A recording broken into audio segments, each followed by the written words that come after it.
Damos gracias al Señor por estar acá nuevamente. Y estamos en el libro de Santiago. Santiago. ¿Se acuerdan del claro? Entonces, Santiago es un libro muy especial para nosotros. Es un libro que nos recuerda muchísimas cosas que el Señor quiere.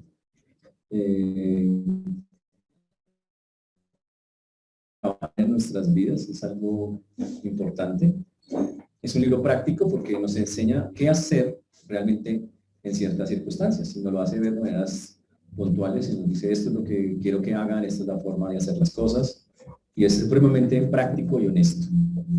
Y ahora están viendo la presentación. Ahí está, muy bien, esto es la presentación grande.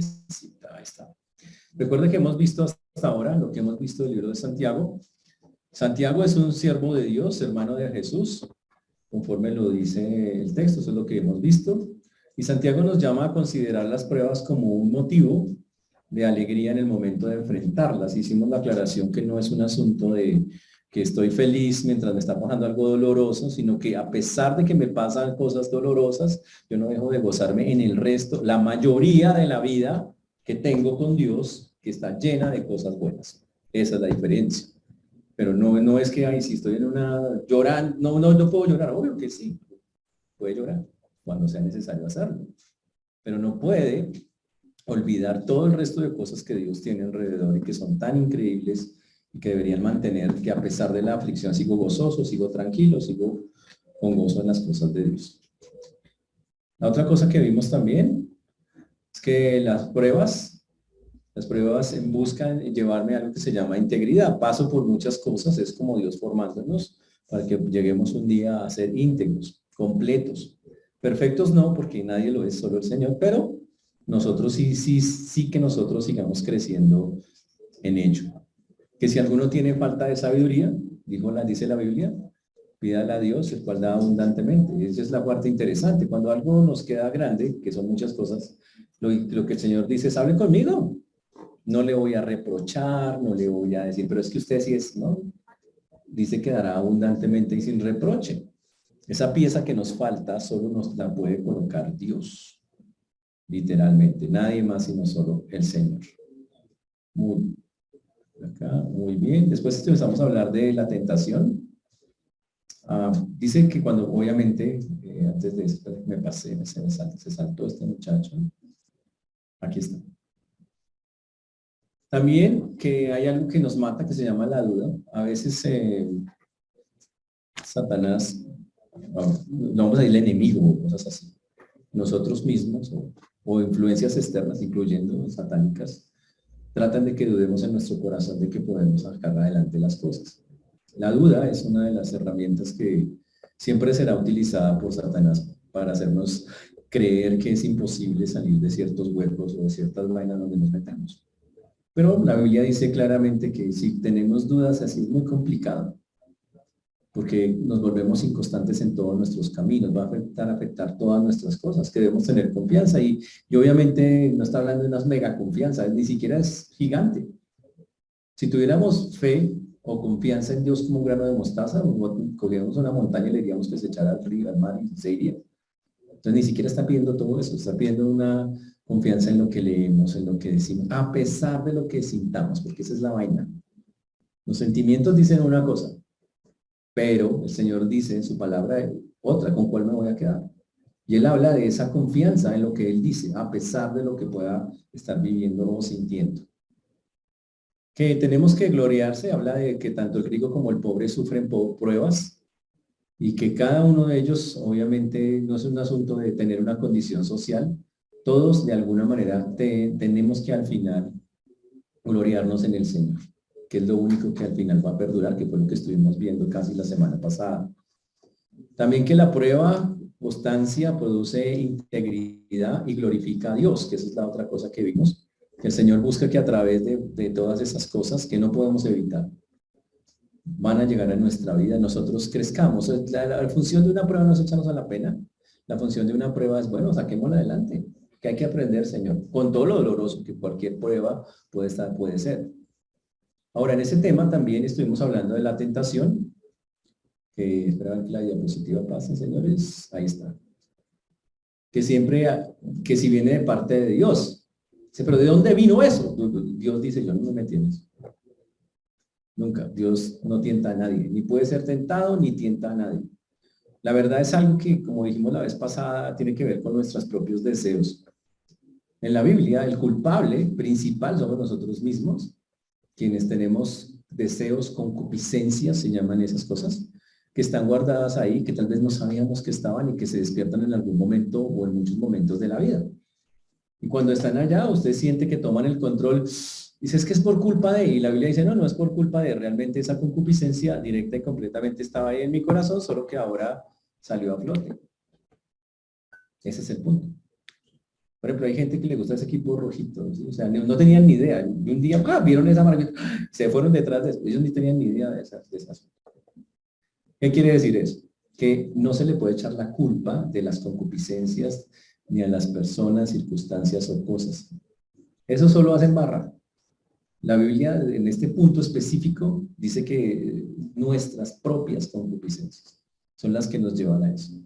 Y como son nuestras propias concupiscencias, el trabajo es reconocerlas y trabajar con ellas. Eso es lo que está diciendo. En medio de todo, con todo lo fuerte que puede llegar a significar eso. Y vamos a entrar a otra parte, a esta parte de la buena dádiva de Dios, que está aquí representada, la buena dádiva de Dios que vemos aquí. Amén. Oremos. Señor Dios, te damos gracias, porque tú eres bueno, Señor, y para siempre es tu misericordia. Te agradecemos, Señor, porque hasta aquí nos has traído y has sido bueno con nosotros.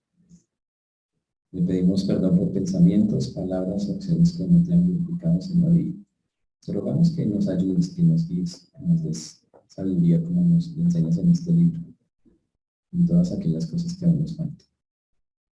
Pedimos, Padre, corazón dispuesto para recibir tu palabra y pedimos, Señor, que tú obres como solo tú sabes que tú lo puedes hacer. Ten misericordia a todos los que nos escuchan y de tu siervo quien habla en Cristo Jesús. Amén. Amén. Muy bien.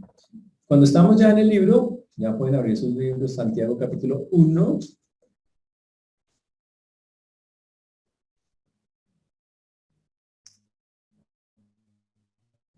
Santiago capítulo 1.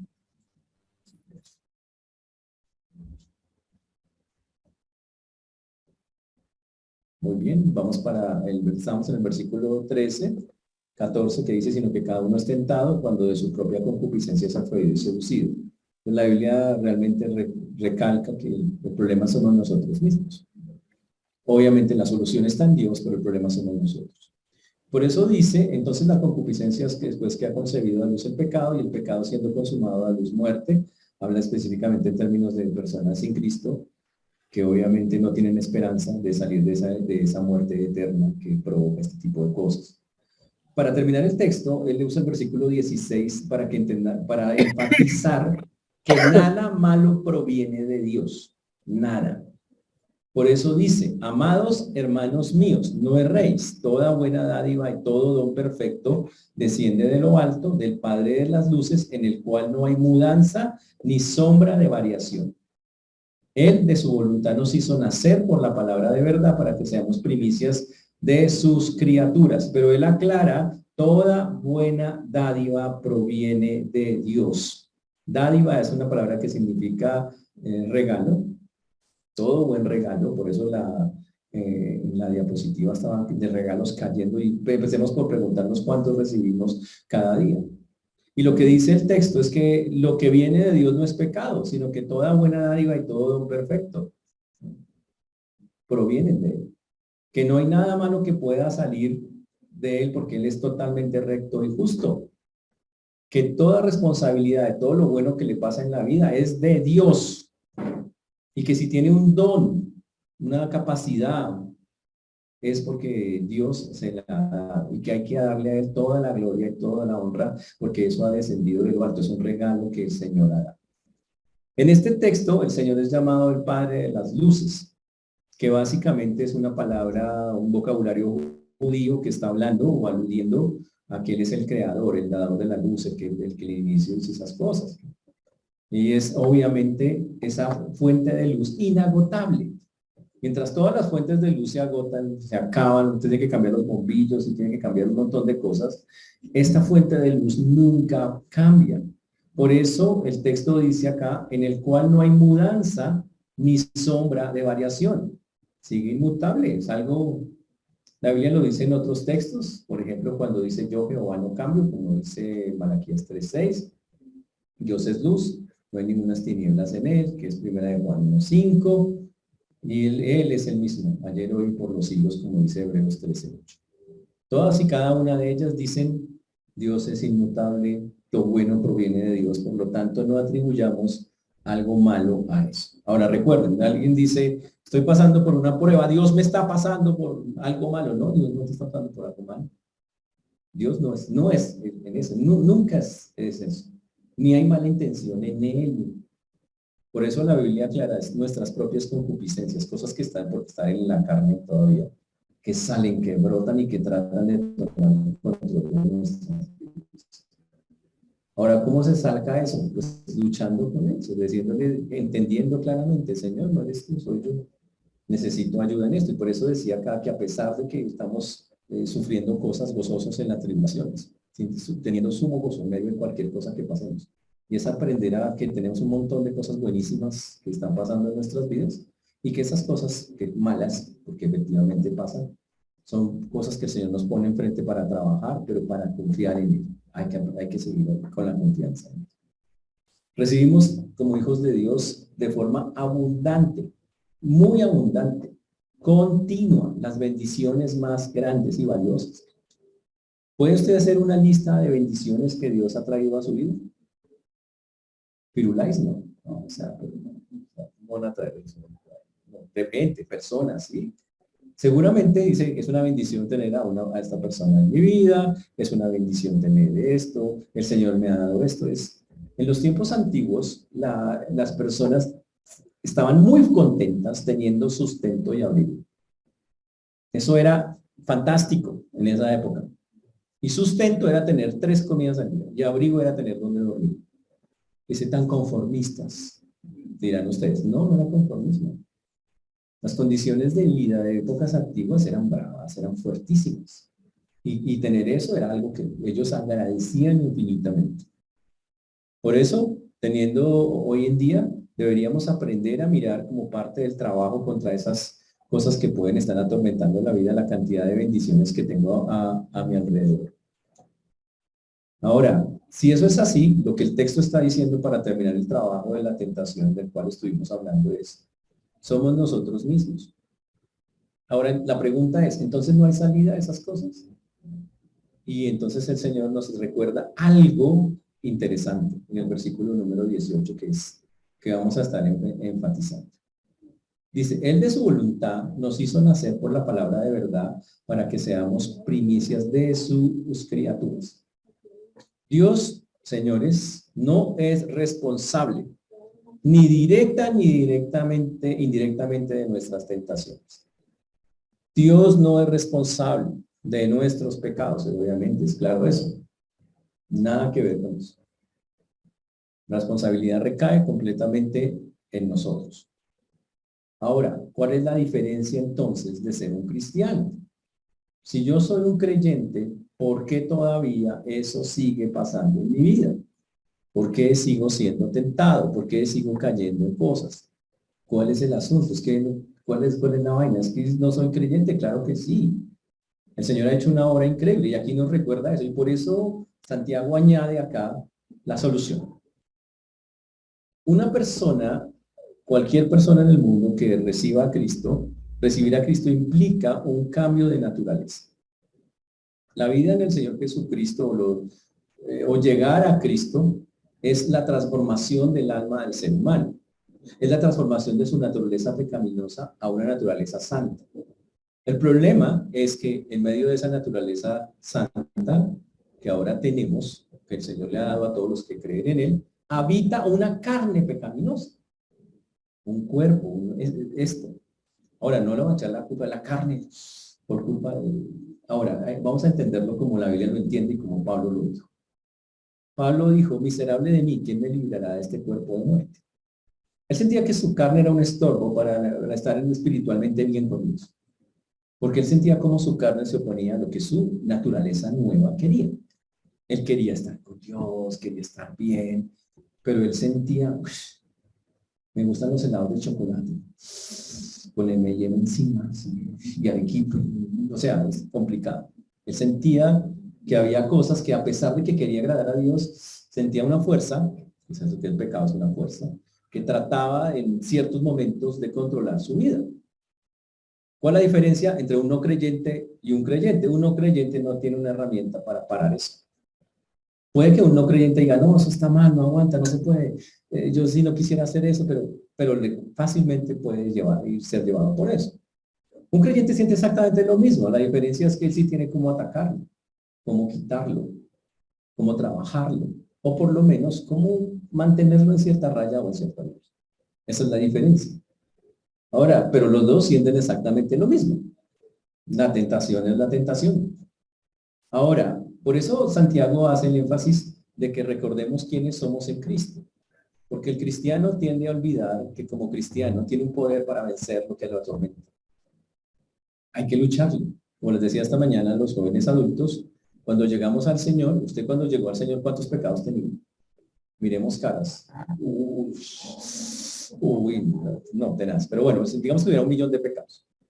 ¿Cuántos se le quitaron inmediatamente llegó al Señor? 999.000, todos no se le quitaron. El Señor, aquí viene el punto. El Señor le perdonó a todos, que es diferente. ¿Ok? Él asumió la culpa de todos, que es diferente. Pero usted todavía, ojo, mientras tenga vida, usted dice, todavía tengo estas cosas. Pero el día que llegó al Señor, miles de esas cosas, millones de esas cosas se fueron de una y sin hacer ningún esfuerzo, con algo espectacular. Pero con el paso de los días usted se dio cuenta que hay vainas que me quedan grandes, que son pecaminosas.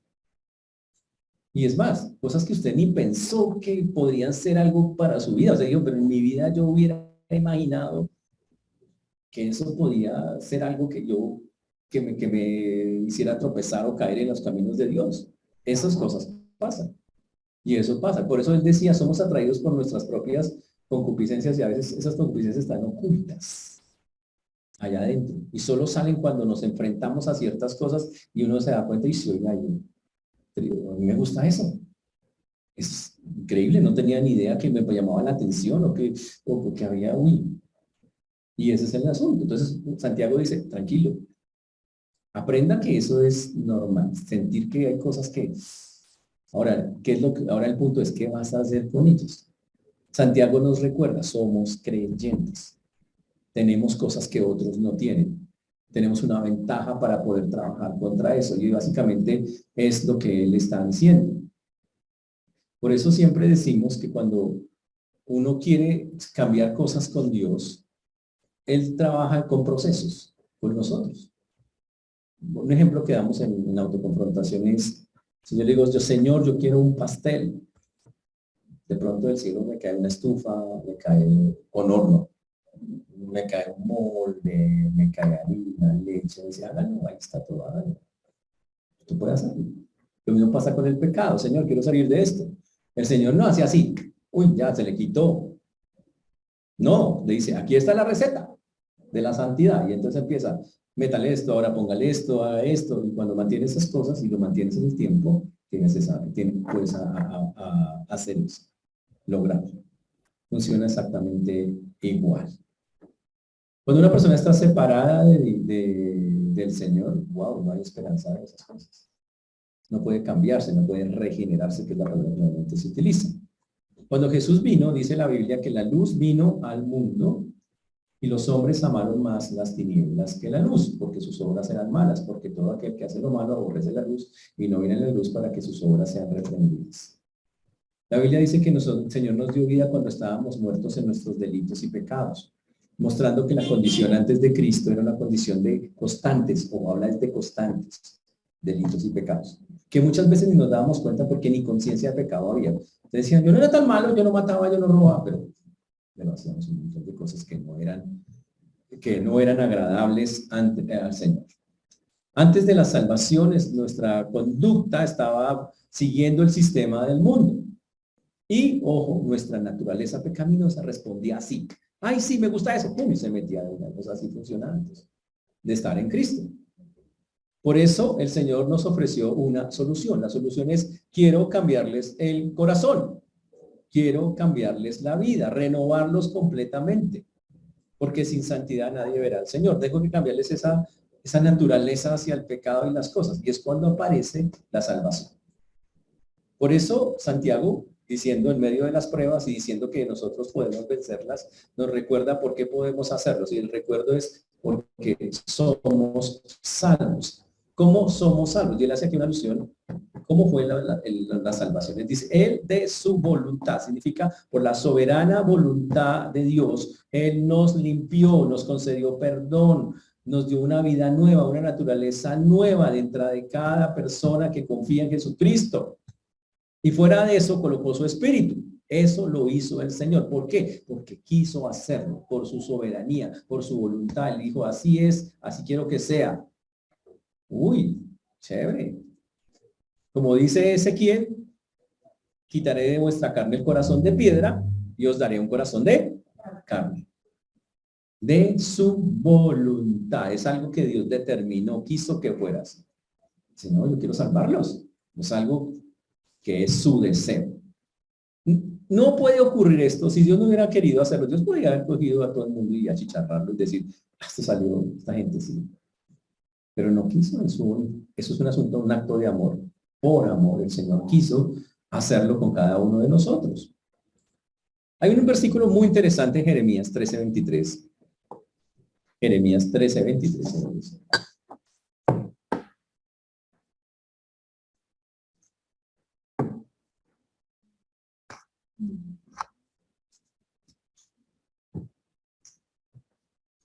Dice el texto, mudará el etíope su piel y el leopardo sus manchas. Así también podréis vosotros hacer bien estando habituados a hacer el mal. No. ¿Podemos cambiar el color de la piel de un leopardo? No. No podemos.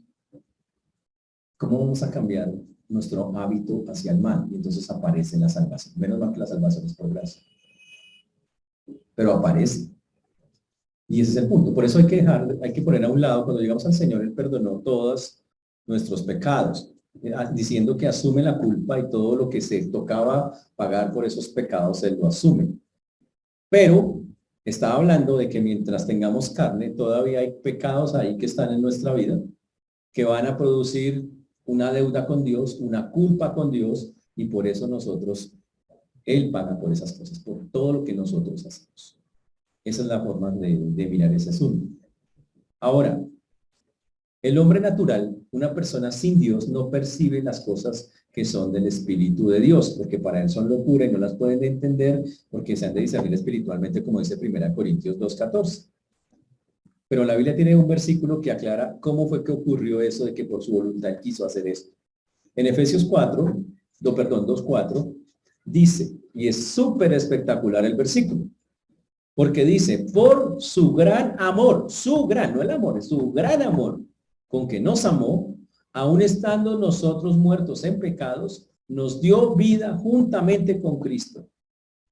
Por gracia sois salvos. Uy, tremendo esto, ¿no? Por su gran amor, con que nos amó. Mire, pues el Señor por puro amor llegó, nos agarró, nos dijo, ¿sabe qué? Porque los amo, quiero salvarlos. Imagínense salvar a pecadores, a personas que tienen esa condición de constantemente estar pensando hacia el mal. Entonces dice, yo quiero, no, yo los amo, yo los voy a salvar. Por eso la salvación es algo que hace Dios, que hace el Señor. No nosotros. O sea, usted no puede, ¿qué puede hacer usted para salvarse? Dios es el que lo hace. Ese es el asunto. Ese es el punto. Dios es quien lo hace. Y por eso acá, ¿recuerdan la historia de Nicodemo cuando él se fue a visitar al Señor Jesús? El Señor Jesús le dijo que os es necesario nacer de nuevo. Nicodemo se confundió y pero ¿cómo me voy a meter en el vientre de mi mamá si ya tengo como 65 años? Él pensaba en la vida física, ¿ok? Pero el Señor estaba hablando de la vida espiritual. Estaba hablando de eso. Por eso el Señor le dijo en el versículo, eso es Juan 3:5, Juan 3:5, el Señor le dijo, de cierto te digo que el que no naciera del agua y del Espíritu no puede entrar al reino de Dios. Lo que es nacido de la carne, carne es. Lo que es nacido del Espíritu, Espíritu es. Interesante. Y después da una explicación que me parece increíble. El viento sopla de donde quiere y oye su sonido, más ni dónde sabes, pues más ni sabes de dónde viene ni a dónde va. Así es todo el que es nacido del Espíritu. El Espíritu Santo se mueve soberanamente donde Él quiere. ¿Ok? Y el Señor cuando otorga la salvación, también nos otorga su Santo Espíritu.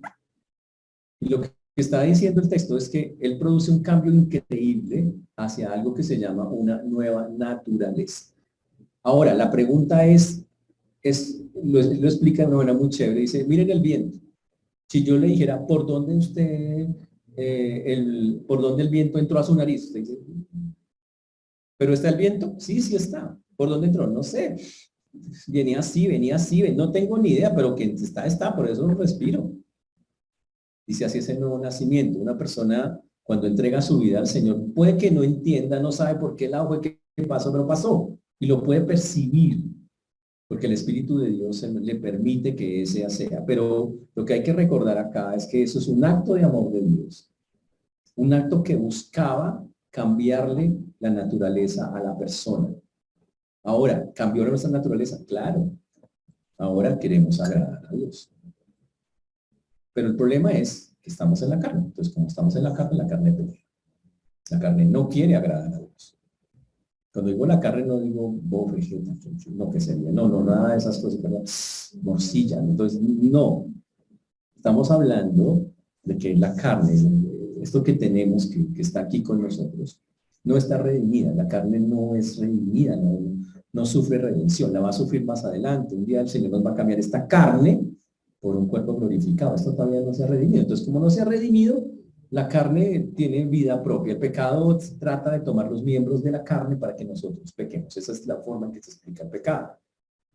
Ahora, el nuevo nacimiento permite que uno tenga el control sobre la carne.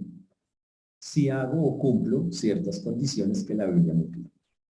Él me da el poder para vencer el pecado. Pero si no utilizo ese poder, pues obviamente seré derrotado no una, sino muchísimas veces, aún siendo cristiano. Cuando Dios llega a un pecador, por su gracia lo limpia, pone su espíritu y pone esa naturaleza nueva. Nos reviste, dice que somos revestidos de Cristo. Ahora estamos revestidos de la justicia del Señor, aunque todavía no somos totalmente justos. Porque usted dice, todavía pienso mal, pero somos revestidos espiritualmente de Él. Por eso, lo que está diciendo, apelando Santiago es, recuerde, cuando estamos en la tentación, usted es un cristiano, tiene una nueva naturaleza. ¿Qué hace Satanás? Le hace dudar que la tenga, le dicen, no, realmente. Yo ya he conocido gente en el mundo que, terrible, pero el cristianismo, pero sí, peor es todavía, y usted es peor que un impío, y empieza a trabajarnos la mente que no somos eso. ¿Qué está haciendo? Tratando de tomar el control de nuestra mente para hacernos creer que realmente eso no va a pasar. Eso es una de las primeras cosas que va a pasar para que nosotros no tengamos esperanza, para que perdamos la confianza en que Dios puede hacer cambios. Dice que el Señor nos hizo nacer. La palabra significa nos dio a luz. ¿Qué es decir que nos dio a luz? Una nueva vida espiritual. Nos dio una nueva vida que comenzó el día que usted entregó su vida al Señor. Una vida en que dispuse mi corazón para que el Señor gobernara mi vida. Y a partir de ahí dice la Biblia, y lo dice Pedro, segunda de Pedro, que tenemos algo que se llama naturaleza divina. Somos participantes de esa naturaleza divina, somos transformados. ¿Cómo ocurrió eso? ¿Cómo ocurrió esa transformación? Él nos recuerda el proceso. Dice que fue por la palabra de verdad. Dice que allí ocurrió por la palabra de verdad, que está en el texto estamos todavía en el 1:18, mirando el texto de Santiago 1:18. Dice, nos hizo nacer por la palabra de verdad para que seamos primicias de sus criaturas. O sea, por la palabra de Dios, por la Biblia. A través de la Biblia nosotros pudimos conocer esa verdad y pudimos llegar a lo que el Señor está diciendo, que gracias a la palabra tener lo que llamamos un nuevo nacimiento. Ahora, ¿qué parte nos predicaron de la palabra de Dios? La parte que llamamos el Evangelio. El Evangelio que tiene poder para salvar. Y a nosotros creer en ese evangelio, como dice Efesios 1:13, habiendo oído la palabra de verdad, el evangelio de vuestra salvación, y habiendo creído en él, dice el Señor, fuiste sellados con el Espíritu según la promesa. Qué chévere, ¿no? De ahí tan importante que se predique la palabra de Dios y que se enseñe, o sea, el otro ministerio que se llama evangelismo. ¿Cuál es la intención? Es que con el evangelismo las personas puedan oír la palabra de Dios igual que nosotros la escuchamos, para que Dios pueda obrar también en ellos. ¿O cómo creerán en aquel a quien no han oído? Cuando la fe es por el oír y el oír por la palabra de Dios. Entonces, cuando Dios ve, la regeneración ocurre cuando Dios ve eh, que una persona se aferra al Evangelio, es decir, se aferra a la creencia de Jesús como su Señor, como su Salvador, y que como alguien justo que tiene que tener control sobre su vida, ahí ocurre la regeneración. Y renacemos de nuevo y tenemos una nueva naturaleza. ¿Con qué propósito? Dice el texto, para que seamos primicias de sus criaturas, primicias de sus criaturas. La primicia tiene que ver siempre con la primera cosecha. Es lo que era la palabra que normalmente se utilizaba en Israel para ese tipo de cosas. Era el primero y el mejor de los cultivos que se estaban cosechando. Y uno se entregaba a eso, las primicias era lo que se entregaba, y era como un indicador de lo que sería el resto de la cosecha. Ahora, la idea es, un campesino podía sentirse tentado, esa cosecha está buena, yo agarro un pedazo. No, si llegaba a hacer eso, grave. El Señor exigía específicamente eso, lo mejor, que lo mejor debía ofrecérsele a Él. Por eso dice, para que seamos, está hablando de que Él desea que nosotros nos ofrezcamos, que le ofrezcamos al Señor lo mejor y que seamos como esas primicias, algo que dice, mire, qué chévere, qué bonito esos creyentes, esos cristianos, esa es la idea que tiene en su cabeza. Dice que seamos primicias de sus criaturas. Uy, chévere. En este momento de la vida, todavía no nos vemos como somos realmente. Porque mientras haya carne, todavía no estamos así como debiéramos, con un cuerpo glorificado, la mente de Cristo, como el Señor nos quiere ver. Pero todas las personas que se salvan son una muestra, un pedacito de cómo va a ser eso en el futuro. Cuando recibimos a Cristo, por eso es algo tan especial. Y por eso Él los llama acá las primicias de sus criaturas, que en el cielo nuevo y la tierra nueva ya van a ser plenas, que todavía no lo son. Pero lo llama de esa manera. La Biblia dice en Romanos 8:19 que el anhelo ardiente de la creación es el aguardar la manifestación de los hijos de Dios. Dios desea que un día todos se manifiesten, que todo eso que en verdad el Señor ha hecho, esa obra regenerada, se vea claramente, y dice que la creación, todo lo que el Señor creó, anhela ver que todos nosotros un día manifestemos eso.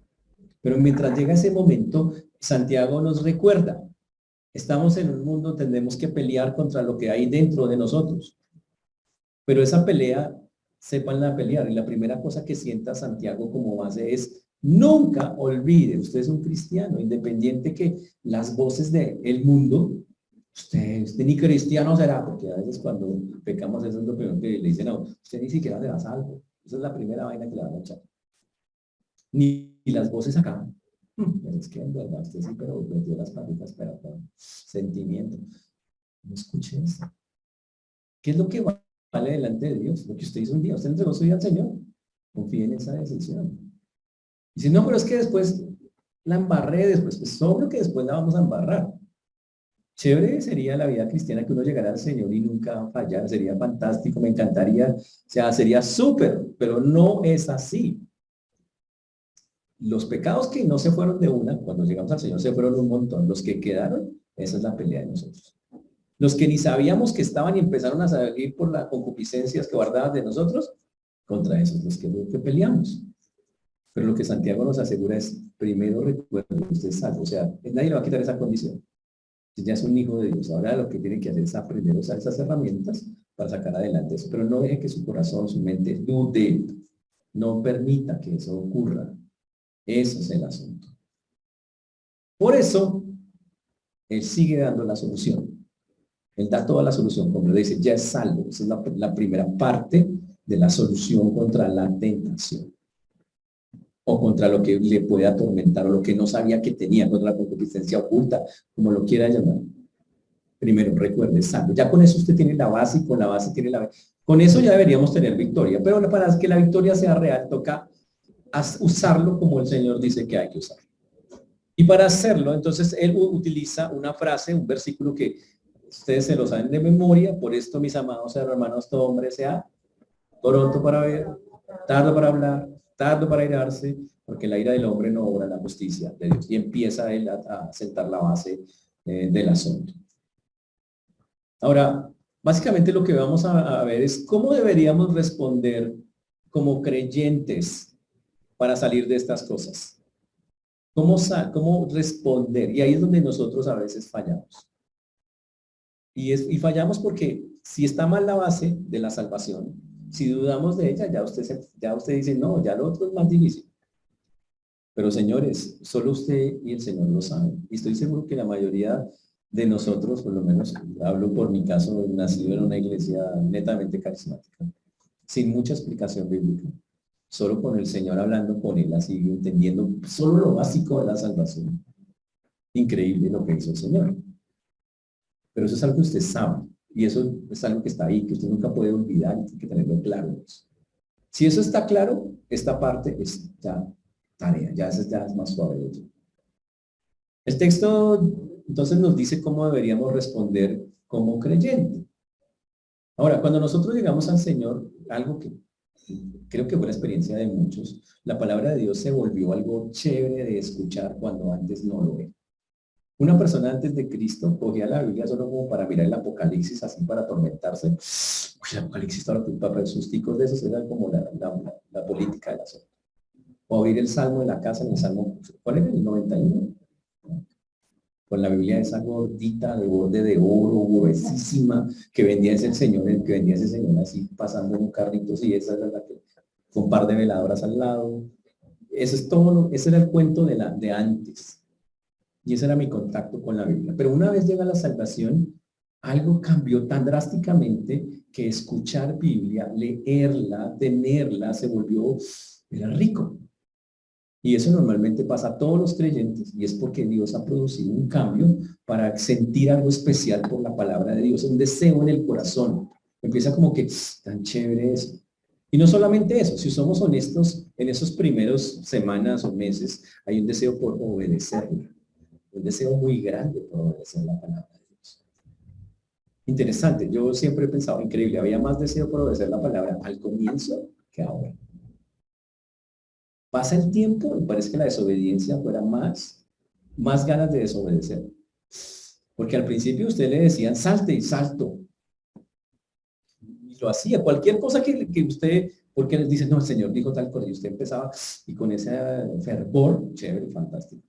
Pero con el paso de los años o de los meses, a veces semanas, ese fervor le iba bajando y ya como que ya no le salía así. Y ya hasta que llegamos al punto donde nos aburrimos. Donde usted ya la palabra, usted no la coge ni dice, no, es que leer la Biblia, o la coge de somnífero. Dice, cuando no tengo sueño, leo la Biblia ya en 2 minutos. La leo y listo, chao. ¿Qué pasó con el fervor? ¿Qué pasó con esa inicial donde tenía usted ganas de escucharla y de obedecerla? Porque en ese momento usted decía, es más, el que la cogió enterita iba y de una vez llamaba a la familia, venga, te tengo que contar una, evangelizaban, o sea, todas las cosas increíbles que toca hacer con el Señor y que son buenas, se hacían así. Pero pasa el tiempo, ya no sale nada de eso. Ahora toca rogarles, hermanos, oiga, estudien, hagan ejercicio, oiga, evangelicen. Cuando eso debería ser algo. ¿Y qué pasó? Bueno, ya ahí es donde viene el punto. Respondimos mal. Respondimos bien al principio, pero no lo supimos sostener. Y cuando no nos supimos sostener, empezamos a decaer. Ahora, ¿cómo funciona eso dentro de la solución que estamos buscando? Entonces, ya hemos visto que Santiago dijo que hay que responder a las pruebas con sumo gozo, que fue la primera cosa que vimos antes nosotros en las primeras clases. Ahora, que debemos responder a la tentación también. ¿Pero y cómo? Aclarando, no, Señor, no eres tú, no son nosotros, soy yo, tengo que trabajar con eso. O sea, siendo conscientes de eso. Pero también Santiago nos ha dicho, la primera herramienta es, eres salvo, con eso tienes toda la base para vencer. Ahora, así como algo nos llevó a la salvación, ese mismo algo nos saca también adelante peleando espiritualmente con otras cosas. ¿Cuáles son esas que están allí? Es volver a tener ese deseo por obedecer las cosas de Dios. Es volver a tener ese fervor que se pierde. A veces se critica mucho a los carismáticos por su fervor excesivo. El fervor de los carismáticos es fantástico. Lo dice un ex carismático. El problema de los carismáticos no es su fervor, es su doctrina. El problema es que si yo tengo un fervor, si tengo fervor, pero no tengo doctrina, yo cojo un avión, me estrello contra una torre y digo que agrada a Dios. Eso se llama fervor sin doctrina. Ese es el problema. Pero el fervor puro, la pasión por el Señor, yo quisiera que todos fuéramos re fanáticos de Cristo, pero así prendidos. Ahora, cuando una persona es fanática, que a veces pensamos que la palabra tiene una connotación mala, pero realmente la palabra en sí significa un seguidor fiel que muestra claramente a quién lado pertenece. Deberíamos ser fanáticos del Señor. Sería fantástico. Pero el punto es, no lo somos. Somos más bien todos callados, como... Y ese fervor inicial de la salvación se fue. Algo pasó y tenemos que volver a él. ¿Cómo fue que ese fervor se prendió inicialmente? La Biblia dice, fue por la palabra. Ahora, ¿cómo funcionó eso en la práctica?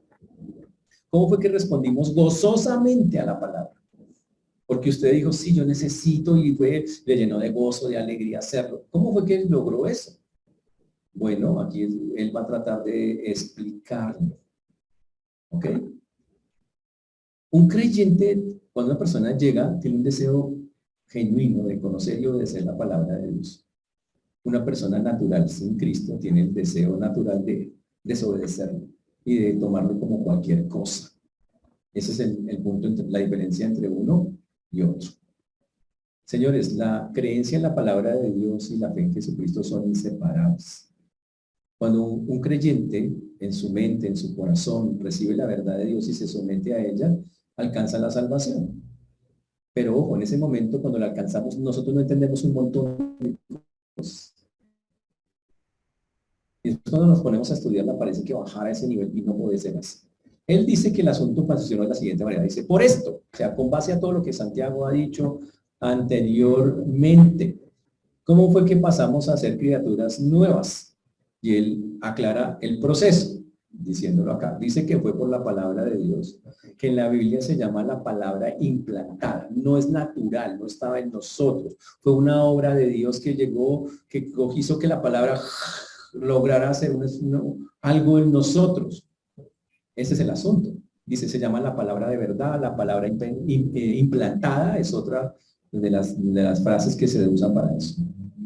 Ahora, la palabra, como lo hemos estudiado, es inspirada por Dios y útil para enseñar, para redarguir, para corregir, para instruir en justicia, a fin de que el hombre de Dios sea perfecto, enteramente preparado para toda buena obra. Él les dice, mis amados hermanos. Dice, por tanto, mis amados, por esto dice acá, mis amados hermanos. Dice, recuerden que tienen que continuar con algo que es lo que va a permitir que sean fuertes cuando vengan esas tentaciones de las que viene hablando Santiago en el texto. Pues algo que hicimos al principio, pero que tal vez ya no hacemos. Y dice que son tres cosas súper sencillas, pero cuando uno va a la práctica, son duras de hacer. Ojo, en primer lugar, debemos ser prontos para oír. Significa oyentes atentos. Personas que prestan atención para captar bien el mensaje. Ese es el punto. Y creo que ahí tenemos el primer problema. Ya no somos prontos para oír la palabra de Dios. Cuando una persona recién llega a Cristo, eso pone la emisora 24 horas. Dices que duermo con la emisora puesta. O algo así. O pone predicaciones, y duerme. Ya no hace eso. Muchos ya soltaron eso. Ahora es el noticiero, las cosas, y entiendo, estamos, y ahí donde viene el punto, es cuando no nos vemos prontos para ver la palabra de Dios, lo que está afuera influye y cierra esa palabra que lo cierra. Muchas veces somos nosotros, y vuelve lo mismo, las mismas concupiscencias de nosotros. Lo hablamos con los muchachos, el celular. Hay gente que está en el servicio y está en el celular y no están viendo la Biblia. ¿Qué pasa? Ya, listo. Ya hay algo que me distrae. Ya perdí la primera. La primera es pronto para oír, pero ¿cómo voy a oír atentamente si el celular lo tengo acá mirando otra cosa? ¡Pum! La palabra se va. Se disuade. Le merma. Ya le quito. Ya no puede ser así. ¿Cuánta Biblia usted escuchó al principio en su vida cristiana y cuánta ha escuchado? ¿Por qué bajó tanto? ¿O por qué bajamos tanto? Es que ya no la sabemos todas. Obvio que no. No, pero cerramos nuestros oídos a escucharla. Ese es el punto. La cerramos. Cuando lo que debería pasar es que debiéramos aprovechar cualquier oportunidad de aumentar el tiempo para tener contacto con la Biblia, con la palabra, con las escrituras. Y yo sé que es un ejercicio que la carne no le gusta. No le gusta, además porque tenemos a nuestro alrededor un montón de cosas que nosotros mismos por gusto tenemos y que no son malas en esencia, pero que nos distraen. A ver, está la Biblia, tengo el televisor con Netflix, Disney Plus, ¿cuál es la otra? Amazon Prime, ok, Amazon Prime Video. ¿Cuál es la otra? Ok, no, ustedes no usan eso, así como no. Netflix, ok. DirecTV, ya, ok. No tiene uno, tiene 3 televisores. Uno en cada cuarto. Increíble, ¿no? Y tiene la Biblia. Tiene un equipito de sonido. Ahora necesita eso. Tiene el celular con el sonido. Y tiene Spotify. Dice, ¿cierto? Dice, sí, una cosa así. O la Apple Music. Solo tienes que 230 millones de canciones. O sea, algo sencillo. No tienes nada para distraerte. Y tienes la Biblia. Tienes todas las redes sociales del mundo. Facebook, Instagram, Snapchat, todas. Y tienes la Biblia. La Biblia dice, oiga, léame. Usted dice, si te leo, tengo que quitarle tiempo a la televisión. Si te leo, tengo que quitar tiempo a mi música. Si te leo, tengo que quitar tiempo a mis cosas que no siento que sean re malas. Pero el problema es que la Biblia no es prioridad. Y por lo tanto ya no lo haremos. Y eso es algo que usted debe en su mente pensar. ¿Cuánta Biblia está escuchando? Y hay algunos que de verdad ya no escuchan casi nada de Biblia. Escuchan el domingo en la iglesia. Y los miércoles cuando no está lloviendo que entran al servicio y ahora es por internet, imagínense. Ese es todo su escucha de la semana. ¡Wow! Algunos dicen, no, pero yo la leo, alguito, sí, mis 10 minutos de mega devocional. No, fantástico, súper espectacular. Los tiempos con Dios hoy son cada vez menores. Y la pregunta es, ¿cómo vainas tan, no sé, un sinónimo de miserable? No, es que no horrible la palabra. De pequeñitas. ¿Creen que con tan poquito vamos a vencer un montón de vainas que están ahí, las fuerzas tan grandes que tenemos alrededor? Tenemos que buscar meternos, y yo sé, y no es normal, y yo sé que eso cuesta porque la carne no quiere. Te dice, Champions League, final de la Champions, y la Biblia. Juega Colombia, y la Biblia. ¿Con qué te vas a quedar? Y muchas veces nos ponen no hay otro tiempo, es eso. ¿Qué hacemos? Y me temo mucho que hemos decidido que la Biblia no va adelante, y cuando eso pasa, perdemos. Ese es el problema. Ahora, en este primer punto, que solo vamos a poder verlo hoy hasta ahí, tenemos que hacer una reflexión. Yo no tengo deseo de aprender Biblia, o si los tengo. ¿Lo tienen? Si perdiste eso, wow, tenemos un problema. Porque cuando llegamos al Señor, queríamos, Cuando llegó la nueva naturaleza, yo quería aprender más del Señor. Es más, usted regalaban a usted una Biblia y usted qué hacía, la cuidaba y pero esta vez sí la abría y la leía y miraba tan chévere. Y le decían su raya y usted decía, no la quiero dañar. Decía, no la quiero dañar. Y se hacía porque usted quería. Y había servicio los miércoles por la noche. Es más, había velada a las 12. Me acuerdo que íbamos a veladas a las 12 de la noche. 11 de la noche, 12 y hasta las 6 de la mañana. Y con un caldito y un pan o todo eso.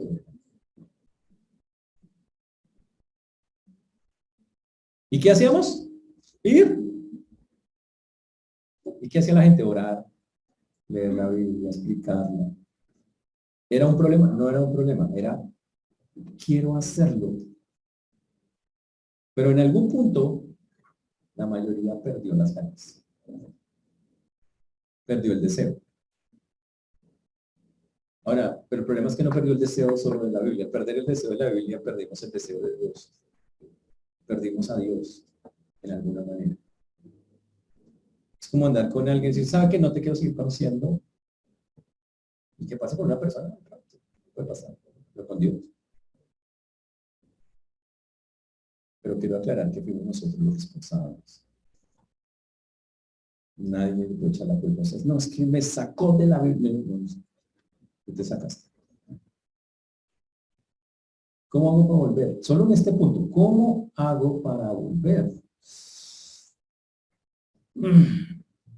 Primero entendiendo qué representa hacerlo. Primero, si no tengo ganas, y muchas veces yo les he dicho a ustedes, no tengo ganas de vivir un domingo. Pero me acuerdo de eso, pastor. Tengo que ir, yo tengo que ir, es importante que yo vaya. No siempre hay ganas. No siempre, ¿por qué? Porque carne, si estoy cansada. No quiero, no me nace. Pasa y se siente. ¿Y qué toca hacer? Recordar quiénes somos. Somos cristianos. Y aunque no tenga ganas, entender que esos espacios con Dios, si los empiezo a quitar, cada vez tendré menos ganas. Por eso me toca luchar. Por eso la Biblia habla de la pelea de la carne y del espíritu como una pelea, porque es una pelea. Pero si yo alimento más mi carne y dejo las cosas de Dios, como pasa muchas veces, que empiezo a soltarlas, la carne se hace fuerte. Y ya no tengo con qué pelear. El espíritu se siente débil y uno se siente débil ante las cosas. Por eso la solución es muy simple. Hay que alimentar el espíritu. Con ganas o sin ganas. Empezar a someterme otra vez. Yo siempre he visto como cuando se salen las personas que quieren hacer ejercicio empezando año. Tengo que hacer ejercicio. Y salen a correr. Y al otro día les duelen las piernas. Hasta todo me duele. Pero ¿qué pasa si no siguen corriendo? Le van a doler 4 días y ya no corren más. ¿Qué pasa si yo intento seguir corriendo a pesar del dolor? Me sigue doliendo, pero cada vez menos hasta que el cuarto día ya no siento casi nada. Ya después, ya otra vez ya agarré el ritmo, así pasa. Para volver a este punto, señores, vamos a tener que volver otra vez. Y es más, y lo voy a ser muy sincero en eso. Díganle al Señor, Señor, no tengo ganas de ti, pero sé que tengo que estar contigo. Pero aquí estoy. Y no tengo mucho, porque la verdad no hace nada. Pero esto, ayúdame. Y me someto. A veces me pasa que yo quiero hablar con Dios y no tengo nada que decir. Y digo, tú ya sabes. No me sale. Pues me pongo a leer. Que siempre Dios habla la Biblia. Listo, leo. Sin ganas. De pronto en medio de la lectura, oiga, chévere. Cuando menos me doy cuenta, estamos charlando otra vez, teniendo otra charlita. Pero si yo cada vez que yo sintiera ganas de dejar eso así, wow, podría literalmente no leer la Biblia. Leer chorro por semanas. Por eso la solución es sencilla, hay que volver a correr la carrera. En este primer punto. Recuerde, usted puede correrla, tiene todo para correrla. Pero empieza. Comienza cuando empiezo a buscar otra vez eso que perdí. ese deseo, esa hambre por la sed de la palabra de Dios. Chévere ser como el salmista, que en la ley de Dios, que dice, la ley del Señor medita de día y de noche, ¿cierto? Decía el salmista. Ese es el punto. Señores, hay que desarrollar un espíritu dispuesto. Y eso se hace trabajando. La carne no se lo va a poner fácil, ¿no? La carne le va a decir, uy, no, pero hágale. Quite cosas de su vida. Quite esas distraccioncitas. Abra espacios para Dios. Y una vez los tenga, consérvelos y manténgalos y aliméntelos. Porque esa va a ser su salida. Y la mía a muchas cosas. De lo contrario, señores, la verdad, miren, no hay mucha esperanza en eso. O sea, por misericordia, por estos muchachos, no la embarramos más. Por la pura misericordia de Dios. Pero nosotros no estamos haciendo nuestra parte. Y el Señor sí nos insta en esta mañana que empecemos a hacer por lo menos esa parte. Hay otras dos partes que están en el texto mismo que vamos a estudiar, pero esa primero. Señor, ayúdame. Yo tengo que escuchar palabra hasta que se me vuelva algo normal en vocabulario, en mi mente. Eso es lo que transita. Porque hoy en día muchas personas sufren y se atormentan, porque en su mente no hay pensamientos bíblicos, ya se fueron. Algo se los llevó, algo se los llevó. Nosotros mismos permitimos eso. Le abrimos espacio a otros pensamientos. Ahora, ¿qué hay que hacer? Ganar el espacio. ¿Cómo se gana? Léelos. Escuchen. Con ganas o sin ganas. Hay que escuchar. Déjame terminar con esto. Cuando llegamos al Señor, yo me acuerdo que hay conferencia en Villao. Ahí viene para dónde iba uno. A Villao. No, que en Bucaramanga, que no sé. Para Bucaramanga, hágalo. No, que ahí no sé qué tal, por ahí en un pueblito. Vamos, hágalo. Deseo, anhelo. Vamos a tener que decirle, Señor, yo quiero de verdad desearte cada día, cada mañana. Ayúdame. Necesito eso. Y comience y dígale, y hoy vengo sin ganas. No te deseo, pero te estoy. Ayúdame. Y hasta que la cojamos el tiempo. Y funciona. ¿Se han preguntado cuántas ganas tiene Dios de hablar con usted cada día? ¿Cuánto tiempo quiere pasar Dios con usted cada día? ¿Se ha preguntado esto? Él quiere montones de tiempo con nosotros. Nosotros somos los que hemos dicho, no quiero tiempo contigo. ¿Está claro eso, señores? Por lo tanto, al salir de acá, en este primer punto que vimos hoy, nos recuerda, Dios no es culpable de nuestras tentaciones, que fue lo último que vimos. ¿Por qué? Porque Él no hace nada malo. Cada cosa que permite es para nuestro bien. No hace maldad. Pero la otra cosa es que nos dio una herramienta increíble, que es la diferencia entre estar y no estar. Nos dio la salvación. Por amor, como lo vimos en ese versículo, por purísimo amor, por puro afecto, el afecto de su voluntad lo quiso hacer de esa manera. Y gracias a eso, el Señor nos dice, podemos vencer montones de cosas, pero por favor, empiece a retomarlas. Y esa primera es, volvamos a escuchar la palabra de Dios. Volvamos, hay cientos de maneras de hacerlos. Hoy en día, predicaciones, enseñanzas, vayan a los talleres. Si hubiera lo increíble que la conferencia de ayer fue fantástica. Y esta semana va a estar increíble la conferencia. Internense, yo usted los internaría ya. Bueno, empecé a escuchar Biblia desde las 8 de la mañana, 4 días seguidos, hablando específicamente de ciencia, la ciencia de la Biblia, pero sobre todo va a tratar teología de género, sexualidad, cómo el mundo dañó la sexualidad bíblica, es una cosa impresionante. Todos los concentraditos allá. Esos son los espacios que hay que aprovechar. Háganlos porque son cosas que están ahí, pero no las usamos. Llena tu cabeza de Biblia, no de robo, llena tu cabeza de Biblia. Ese es el secreto de muchas cosas. Perdón que siempre digo la última, pero esta sí es la última, la corté. Cuando estudiaba en el seminario, no, era todo, era presente en Pontevedra. No saben lo increíble que fue poder, y extrañé mucho cuando se terminó eso, poder escuchar Biblia de 7 de la noche a 9:30. Yo escuché Biblia 6 años antes de ser maestro. Eran 4, cambiaron el pensum y escuché 2 más. Pero eso hizo la diferencia en muchas cosas en mi vida. Extrañé muchísimo cuando ya no pude escuchar 2 horas y media diarias de mí.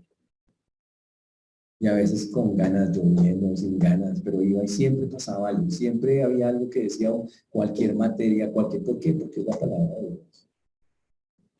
Hay que buscar cómo hacerlo, muchachos. Anímense, ocúpenla, llenen esa mente el Señor y verá la diferencia. Porque la pelea es aquí. Aquí uno se mata sobre la cabeza. Aquí en nuestra mente, ahí. Y por eso les ruego que en el amor del Señor, que busquen las maneras. Diga, oren al Señor, diga, Señor, voy a empezar a hacer esto como puedan, toda la que puedan, cada ocasión, no desaprovechen la oportunidad. Y eso va a hacer gran diferencia en su vida. ¿Amén? Vamos ahora, pongámonos de pie.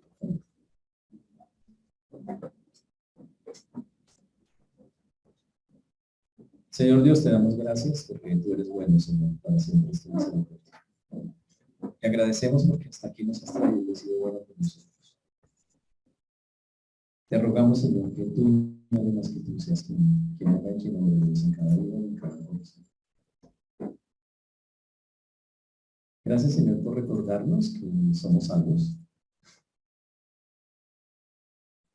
y que tu misericordia y tu amor han sido gigantes, porque a pesar de cómo éramos, aún así decidiste salvarnos.